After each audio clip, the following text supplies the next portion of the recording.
Welcome to another edition of Mark's Inspiration. I'm glad you could join me here today. Smash that like button and subscribe, and if you have a friend that you think this video will help, share it with them. Today's topic is marriage, love, relationships. When did this marriage thing start? And when did this, I'm going to marry because I'm in love start? Many years ago, people didn't marry for love. That's something that has just come about here in our Western society in the last 150 years. So where did that come from? Why do we do it? And is it functional? Doesn't seem to be nowadays, because the divorce rate is like 50%, and 70% of those divorces are initiated by the woman. So you can look that up, find out if I'm telling you the truth or not. So here we go. The best available evidence suggests that it's about 4,350 years old, marriage. For thousands of years before that, most anthropologists believe families consisted of loosely organized groups of as many as 30 people with several male leaders, several alpha males, I suppose. Okay, multiple women shared by them and children. As hunter-gatherers settled down into agrarian civilizations, society had a need for more stable arrangements. The first recorded evidence of marriage ceremonies uniting one woman and one man dates from about 2350 BC in Mesopotamia. Over the next several hundred years, marriage evolved into a widespread institution embraced by the ancient Hebrews, Greeks, and Romans. But back then, marriage had little to do with love or with religion. What was it about then? Yes, what was it about? Well, let's see. The name of this article is out of a publication called The Week. All right. Marriage's primary purpose was to bind women to men, and thus guarantee that a man's children were truly his biological heirs. Yes, that was a problem back then. We didn't have DNA testing, but we do now. But it's still a problem. Many men raise other men's children unknowingly. Through marriage, a woman became a man's property. In the betrothal ceremony of ancient Greece, a father would hand over his daughter with these words: "I pledge my daughter for the purpose of producing legitimate offspring." Legitimate. Among the ancient Hebrews, men were free to take several wives. Married Greeks and Romans were free to satisfy their sexual urges with concubines, prostitutes, and even teenage male lovers, while their wives were required to stay home and tend to the household. If wives failed to produce offspring, their husbands could give them back and marry someone else. Ooh, I know that's tough, right? When did religion become involved? As the Roman Catholic Church became a powerful institution in Europe, the blessings of a priest became a necessary step for a marriage to be legally recognized by the 8th century. Marriage was widely accepted in the Catholic Church as a sacrament or a ceremony to bestow God's grace. At the Council of Trent in 1563, the sacramental nature of marriage was written into canon law. And did this change the nature of marriage? Well, we shall see. What do you think? Church blessings did improve a lot of wives. Men were taught to show greater respect for their wives and forbidden from divorcing them. Well, that's not the case now, is it? Nor for the woman. Christian doctrine declared that the twain shall be one flesh, giving husband and wife exclusive access to each other's body.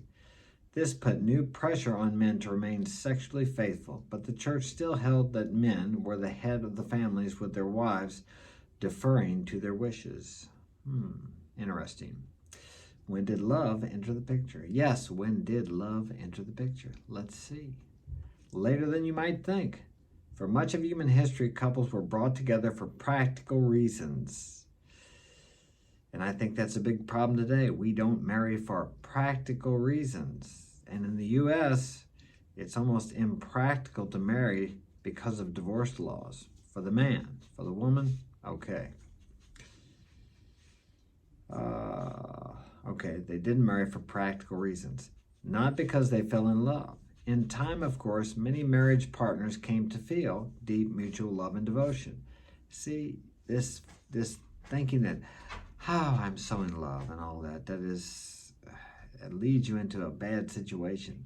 That's like the Romeo and Juliet story. That's not a love story.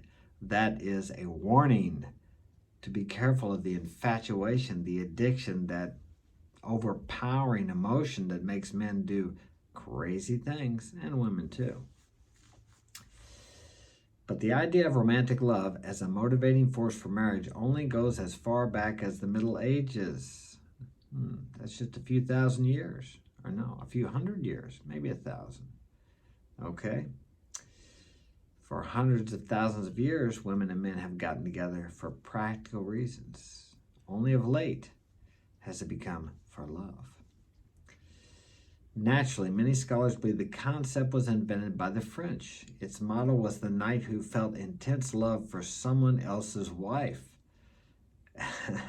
As in the case of Sir Lancelot and King Arthur's wife, Queen Guinevere.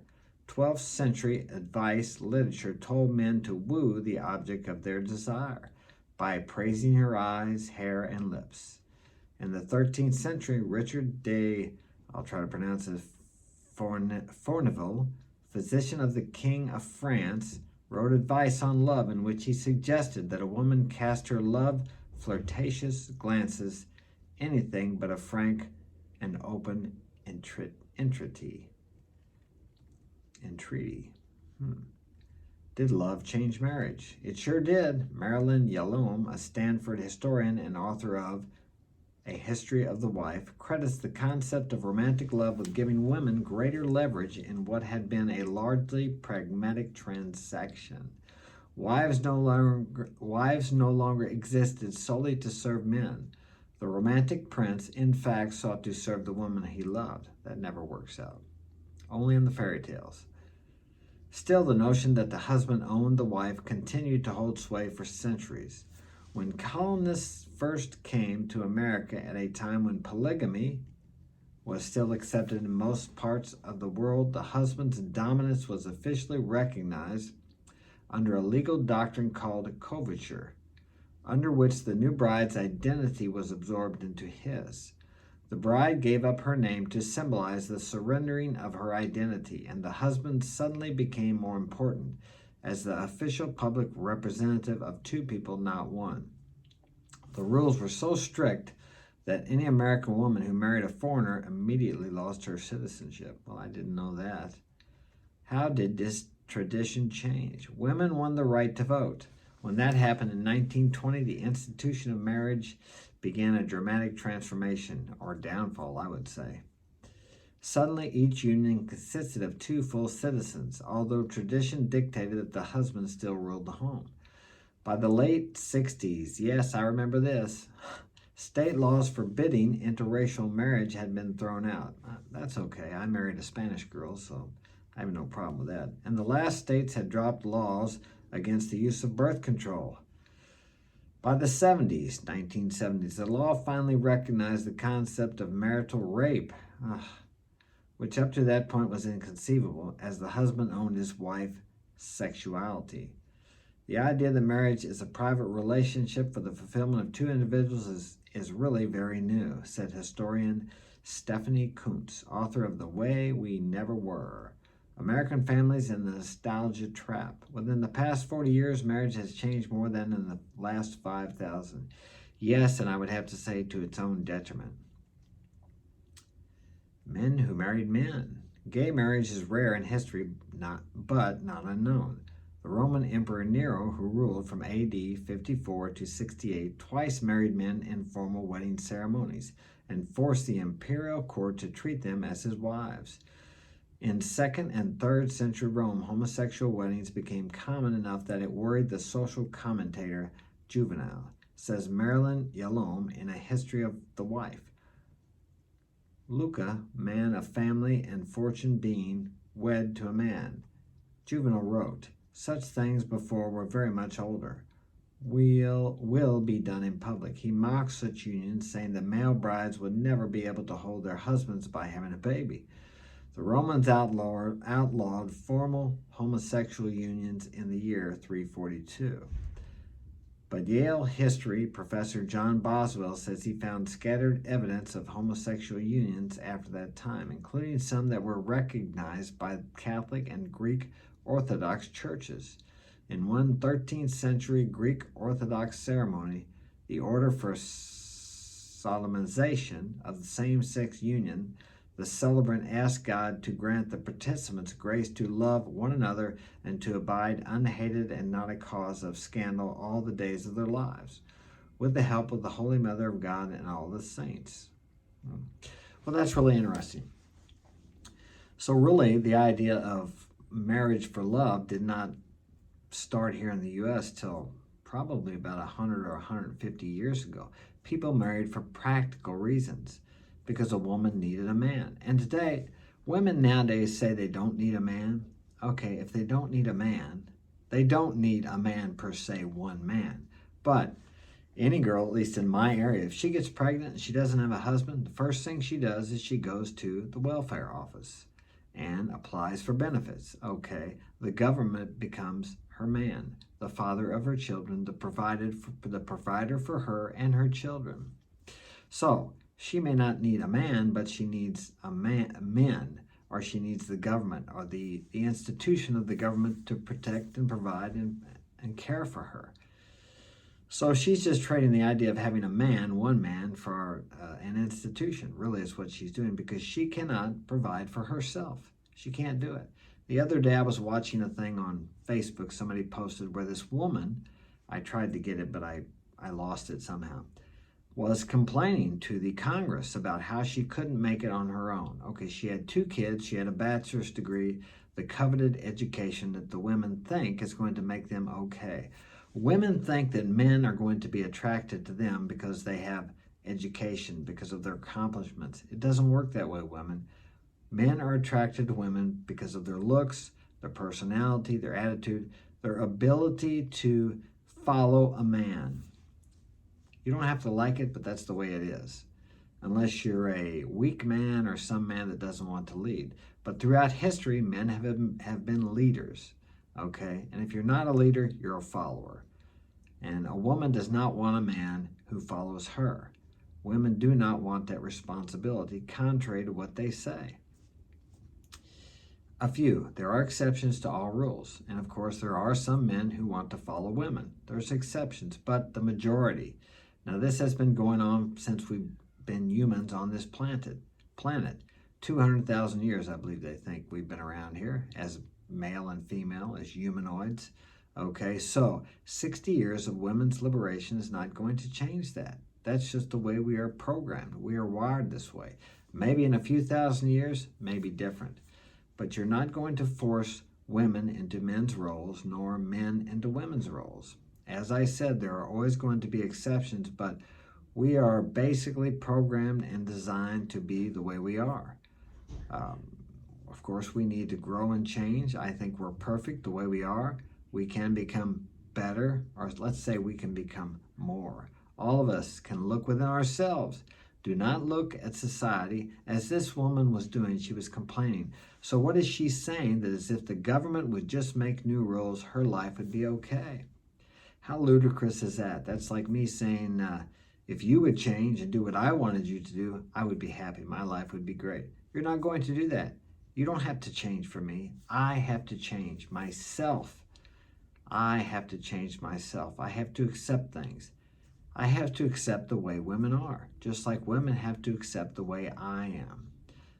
That's not good or bad, neither good nor bad. Thinking makes it so, as Shakespeare said.